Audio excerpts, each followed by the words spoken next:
I'd say this is their return to the days of Moonraker and The Spy Who Loved Me, where you have like your big megalomaniacal, robber baron type of guy. Megalomaniacal characters. Megalomaniacal.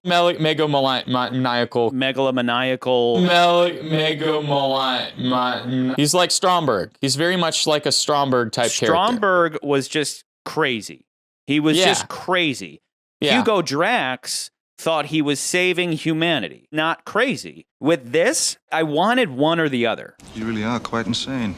The distance between insanity and genius is measured only by success. I wish we got hints of it, but we didn't really get a fully fleshed out picture of an Elliot Carver who thinks he's saving the world. Because today, I would argue, again, where you and I kind of sparred with the man with the golden gun, where you were saying the movie's outdated because of, we're not in an energy crisis. And I was like, dude, we are always in an energy crisis every day. That's where that movie is timeless. But this story where it's like human beings head up the news and they're not always objective, that's also eternal. Like believing that these corruptible, fallible human beings are always objective about the news, where that's like, especially today, demonstrably false, especially when they turn all of their news people into celebrities and they put them in movies and There are no more journalists. There's just actors spouting off pre-written lines. That should freak people out. Every single news anchor is an actor now, and we just believe that everything they say is objective. Doesn't matter what your politics are. Like, if you believe the news, you're just a fucking idiot.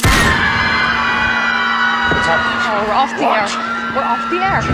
What I'm getting at is that the people doing that, though, are either opportunists or they think they're saving the world, right? We may be twisting the truth a little bit, just a little bit, but we're saving the world. He says, though, at one point, great men have always manipulated the media to save the world. Okay, now you're saving the world? Like, since when are you saving the world? What do you get? Just exclusive broadcasting rights in China for the next 100 years. But please, Elliot, pick a lane. Are you trying to just secure lucrative broadcasting rights in China, or are you trying to save the world? Which one is it? And I could go along with it being both, but there really isn't ever a time that they tie both of them together, except for his speech in the opening. I promise to report the news without fear or favor. I promise to be a force for good in this world. But you can't really trust his speech in the opening because it's not like it's something that he delivers to Bond in a personal manner. It's something that he's delivering to the entire world. So obviously it's going to be a bunch of BS when his whole entire shtick is manipulating all the people watching to achieve his goals. So it couldn't pick a lane. Starting a war for ratings. Save the world. I have to save the world. What? This guy's just a cartoon. It would have worked if maybe it was something like the Brits and the English were already at each other's throats because of, I don't know, Hong Kong. And his plan was to ignite the fire between them and then immediately use General Chang to come to peace. But he will be just in time to take over the government, negotiate a truce, and emerge as a world leader. And then at the same time also make some money by getting the broadcasting rights. Instead, he causes the tensions in the first place, which is the key ingredient in making him a cartoony character, because his motivation is more on the side of just pure evil.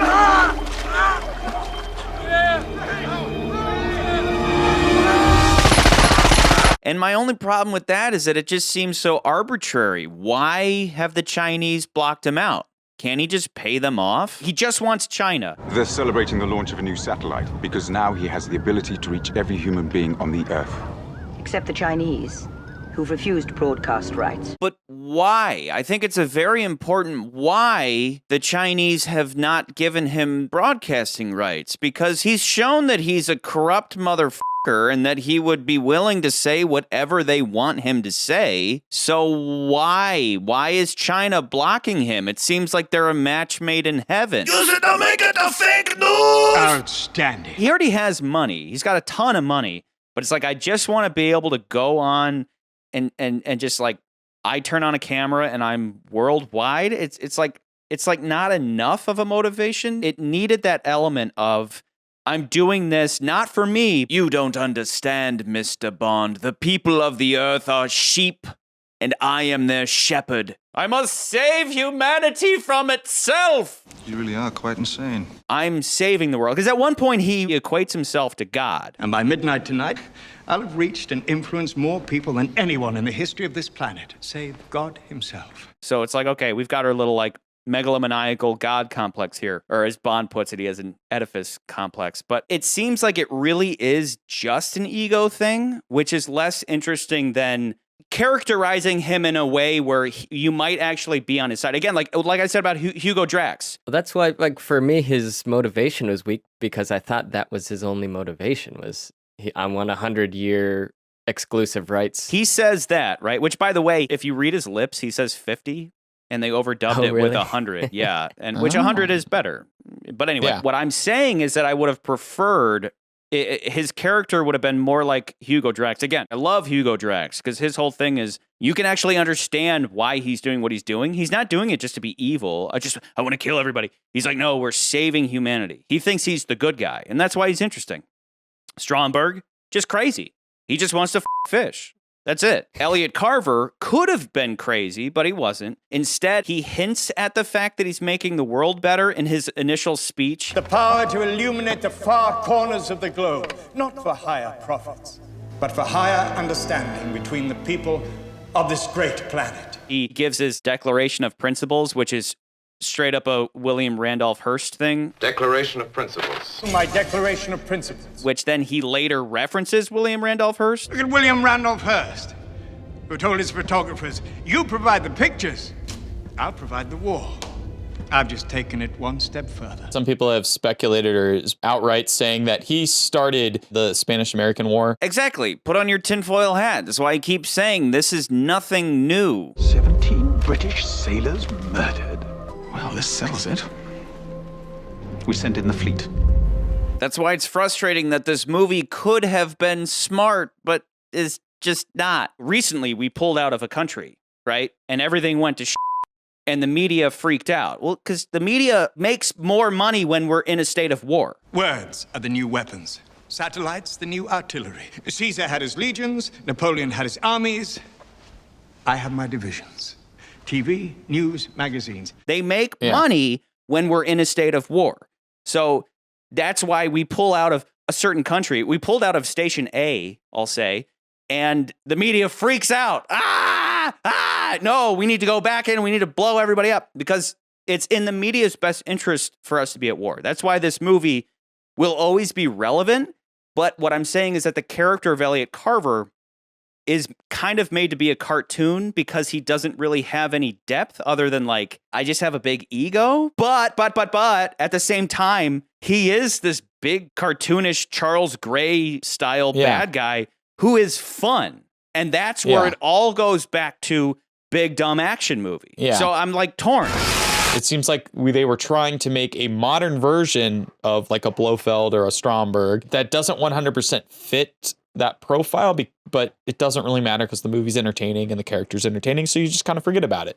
But that's kind of where the cartoony aspect comes in, is while people want to put a face to an issue that people have problems with, at the same time it just comes off as cartoony because it reminds me of Captain Planet. Most environmentalists or scientists or whatever, they don't like Captain Planet because they basically took a lot of these big problems with big industrialists and made them into bad guys. In reality, a lot of these people are trying to work with industrialists to find and figure out ways to curb any kind of pollution or problems that we have in the world. And this movie kind of does the same thing where you're basically just saying, News Corp bad guy, and that's may or may not always be the case. And so they just make him and he's in a cartoon in that sense where it's just like, yeah, he's the bad guy and he does all the bad things and he has hired all these bad people. On top of that, he's like, his performance is, he even says at one point that he likes an audience. And so he comes across as like just big performance guy. Yeah. Like, I want to be Comic on book TV. bad and, guy. Yeah, exactly. And so that's the thing. On one hand, it's fun. On one hand, it fits big dumb action movie. I want movies. I want books. But on the other hand, it's a wasted opportunity, especially following in the footsteps of Alec Trevelyan, who was fully fleshed out. Why? Hilarious question. I want to know why. I want TV shows. You know, like it's crazy. He needs an audience. You know, he's his audience, and Nance is that audience, right, Nance? That's me. But this is why I say it goes back to Moonraker and The Spy Who Loved Me, where there's no commonality between Bond and the bad guy. This goes back to, like, again, GoldenEye, as far as Pierce goes, GoldenEye was like equal but opposite in Alec Trevelyan. Now we're back to the days of big megalomaniacal rich bad guy who has some kind of like world domination scheme. Him and Bond, they have no similarities at all. And when Bond is in his presence, he's constantly just undermining his ego. I would have thought watching your TV shows was torture enough. I mean, when it comes to undermining somebody's ego, there's no better method than ripping a massive 20-story photograph of them in half. Like I've said before, I love when Bond is the provocateur, when he goes into a situation and he just starts talking shit because he wants to get a reaction from the bad guy. With this, it's almost too much. Like he straight up is like, you been on a boat lately? Say if you wanted to manipulate the course of governments, or people, or even a ship. Perhaps I should commission you to write a novel. Oh, heavens no, I'd be lost at sea. Adrift. He's more Hugo Drax than anybody because even at the beginning, M says, I didn't want to discuss it in front of the minister, but that mysterious signal came from one of Carver's satellites. PM would have my head if he knew you're investigating him. He could never be a bad guy. He's Hugo Drax. On behalf of the British government, I apologize.